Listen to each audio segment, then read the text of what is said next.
Okay, so we are Perek Hamishim Mishnah Tet, Pirke Avoth, the fifth Perek, Mishnah number 9. Chaya ra'a ba'al olam al shavuat shav. There will be animal attacks because of shavuat shav, false oath. Seems very, very interesting. What do they have to do with each other? Nothing. A false oath is when you break boundaries. Right. What does it mean, oath? When someone takes a shavua, he takes an oath.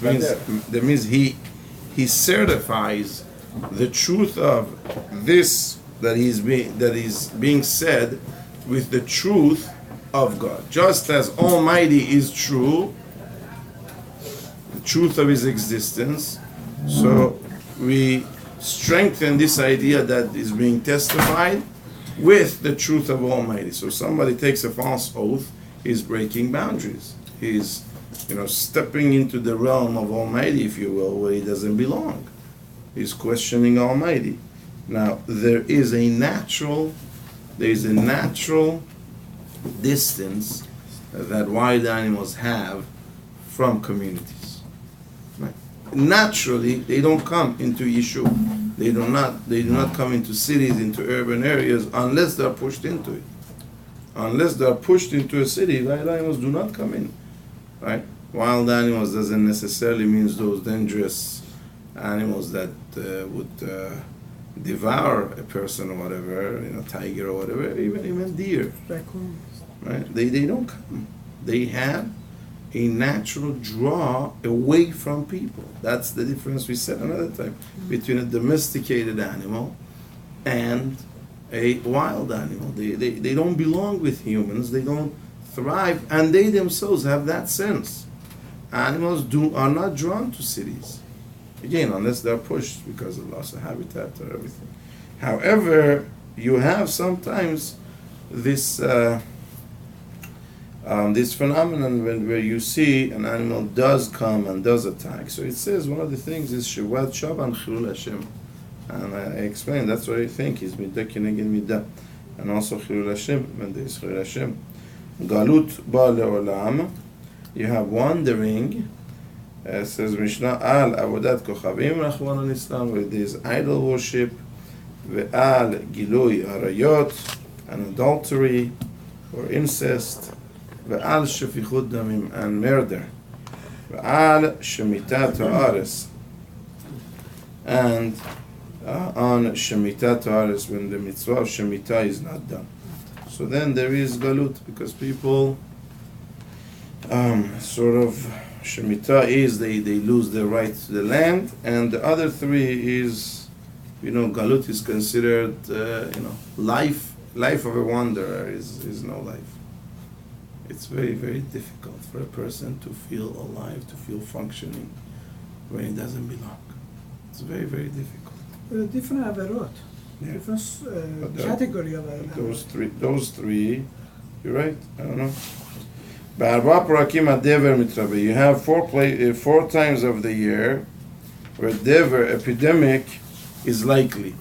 Baravi'it, the fourth year of the Shemitah cycle, Uba Shavit, and the seventh year, Uba Musaya Shavit, and the year right after Shemit, which means the first year of the new cycle, Uba Musaya Hachag, Kol Shana Shana, and right after Sukkot in every year. So these four times. Why is that? The fourth year of cycle, because the third year there is a mitzvah to help the poor, and if those who don't do it, so then chas v'shalom, the chances of epidemic does happen. Seventh year, again, because of maaser ani shebeshishit, because of the help that was needed in the maaser that needed to be given to the poor. In the sixth year, and the year right after Shavuot, because of the produce of Shavuot that should have been treated with its proper halachot and wasn't done, and Mutzai HaChag, right after holiday of Sukkot, for those who withhold, and it says here who steal, withholding them is stealing them, the portion that must be given to the poor, because Sukkot time is when all the produce is going to be what? That's right. It's going to be brought into the house. It's going to be stored. So before they store it, they should really properly give everybody the portion they deserve, and the poor didn't get their portion, so that would cause this punishment of a person. So all four of them, well, three of them actually had to do with the poor, and Shemitah is the fourth one. Obviously, that one has, at least partially, has to do with the poor also. So let's see Rambam, what Rambam says on this Mishnah. Rambam says, I have explained to you in the order of Zera'ot, what are the obligations of what needs to be given from Tuvah. And it was explained that usually there are 2 tenths. After Terumah, the way it works is like this. The first thing given is Terumah. Then you give a Maaser to Levi. Then there is a second Maaser. Now, second Maaser will depend on each year how it is. The first, second, fourth, and fifth year is called Maaser Sheni, and the third and sixth year is called Maaser Ani. The second tithe needs to go to the poor during those years. מוציא מעשר עניים ונותן לעניים. וזה מעשר עני הוא במקום מעשר שני שהיה מוציא בשעה שני השמיטה. And in other years of the cycle, there would be מעשר שני.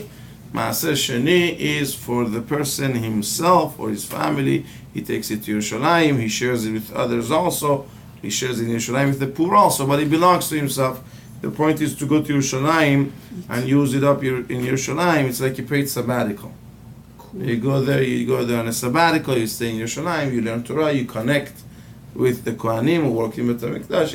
It's a spiritual rejuvenation. That's the whole idea of... For how long should you stay?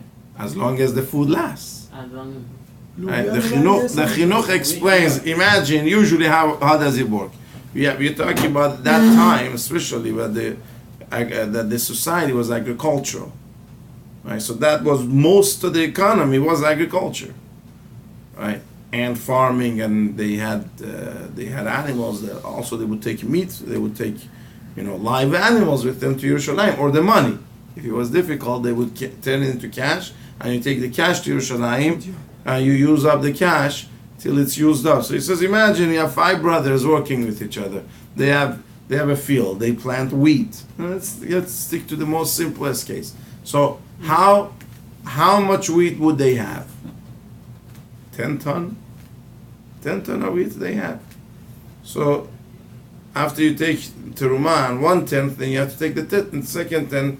So you have somewhere around 1,500 or 1,600 more or less pounds of wheat that is Maaser Sheni.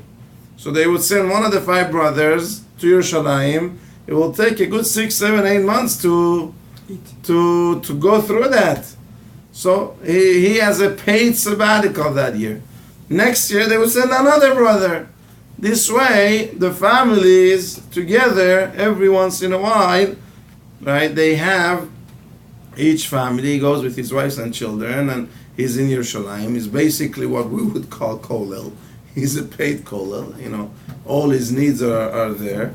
He stays there, he learns Torah, he goes to Bet HaMikdash, he connects with Kohanim, he connects with, just the, we saw Rambam said that part of the Mishnah, previous Mishnah, it said that nobody felt crushed or pushed in Bet HaMikdash, even though they were Safu. He says, Rambam said, unbelievable thing. We say it's a miracle, it is a miracle, but the biggest miracle is how we act. That's the biggest. Rambam says because of the Yishuv, because the atmosphere of Bet HaMikdash was such that everybody acted so human. Why should I push and shove? Right? As much as we see it sometimes nowadays, comes Motzei Yom Kippur, right? There is right? It's a little bit pushing and shoving. Right. But if the environment is supposed to make me to be at my most spiritual self, which Beit HaMikdash was, you know, the way Chachamim tell us, we unfortunately have no idea. We could just speak of the records we have. It was impossible for anybody to go to Beit HaMikdash and not feel a difference. Nowadays, I think more or less somebody feels some stirrings when you go to Kotel HaMa'aravi. That's the outside, and that's the, we do not have Beit HaMikdash. It's just a residual effect, a tiny residual effect. But most people do say, it's impossible not to feel something stirs at you. But Beit HaMikdash was a million times. It was impossible to miss it. It was impossible not to be affected by it. So,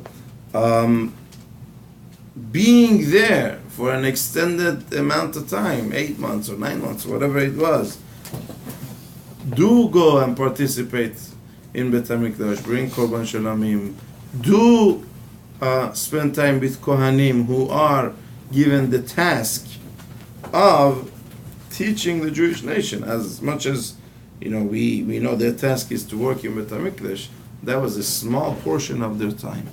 The time is there in Beit HaMikdash, who in turn have that impact, that Kedusha that is constantly infused in them to help transfer it and elevate others with themselves. So that was one of the reasons of Maaser Sheni. At any point, the first, second, fourth, and fifth years of Shemitah cycle is Maaser Sheni. The first tithe always goes to Levi. The second tithe during these 4 years that I mentioned go to the person himself to take it to Yerushalayim and consume it there. On the third and sixth year of Shemitah cycle, the second tithe is given to the ani, to the poor, like Rambam said right now. Shohem motzi b'shar shenem Shemitah. So other years ani would do what? Ani, perhaps Torah meant that they should be given some sort of a capital every few years to try and stand on their own feet. I see. Perhaps. Big chunk of. Perhaps, yeah. Money, Just let them start. A lot of the halachot. Well, we're going to see. There was other things that was given to Ani all the years, but in this level, which is a little bit of a larger portion, it was only twice every 7 years. But it's big amount. Well, obviously it's more than usual, yes. So perhaps that's what it is. So, obviously we discourage someone remaining money. We would like to get them out of their problems and stand them on their own feet. Some capital to do business with. Perhaps that's what it is. How about Kohanim? What did they get? Kohanim, they got what they got.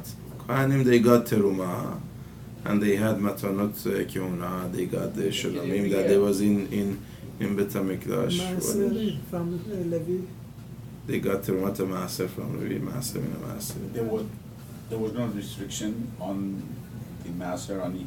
In other words, the ani can sell that bartering with another one. Says, hey, Yes, you got the one he could. jewelry, you buy The something. restriction is that the ani has to be an ani.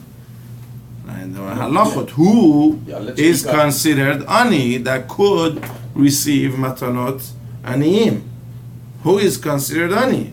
When is somebody considered poor? Once you decided, you Yeah, determined once he this was guy's given to him, so obviously he doesn't have to.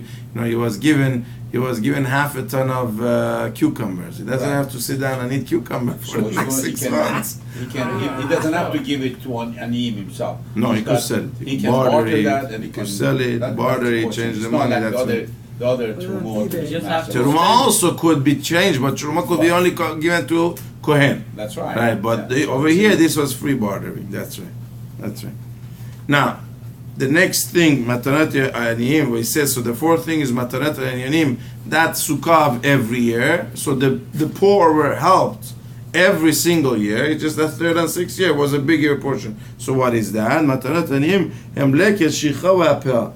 There are three things. Leket, Shicha, V'Apeh, V'Aperet Ha'ololot. Leket is those tiny things that fall off the hand.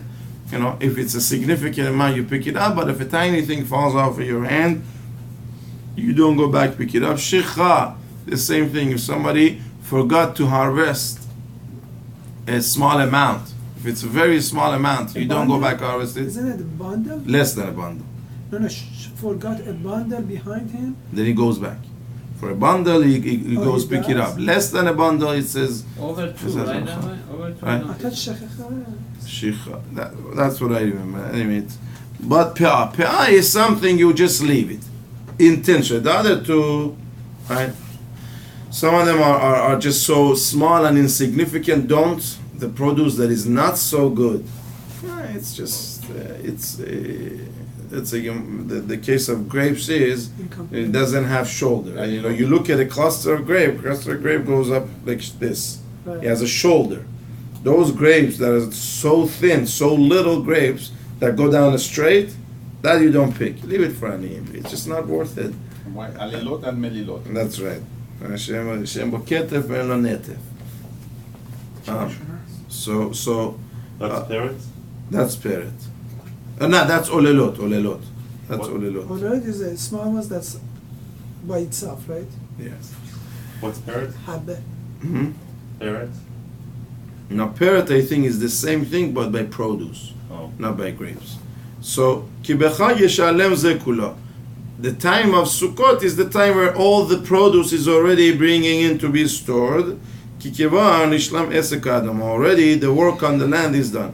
Umi shenatan elu achukim netanam. The ones who do give him have already given them. Umi shelo netanam.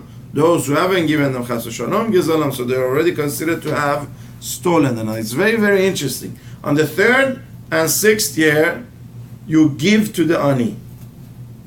That's the bigger portion. But every year you have lekes shicha pa'ah. There are no percentage. There are these things you just leave it. It's a totally different attitude that Hashem wants us. Sometimes you give tzedakah to ani. The 10% you give to the ani. So at least it's yours to give. It's not yours. It's yours to give. As the Gemara says, it's called Tovat Hana. He gets Tovat Hana. He has the authority to choose who to give it to. But the other three, Torah says you have to act. Not only act, that's how it is. It's not even yours. Leave it. Let them come take it. You don't even give it. You don't even give it. Right? Let them come and take it. Let them come and take it. So that's every year, you know. Sometimes you get a plaque. So and so give tzedakah. Sometimes you just let it. They come and take. They come and take on them. Okay. So that's Mishnah Tet. We shall continue. That's it. Hazak. Hazak. Hazak. אנחנו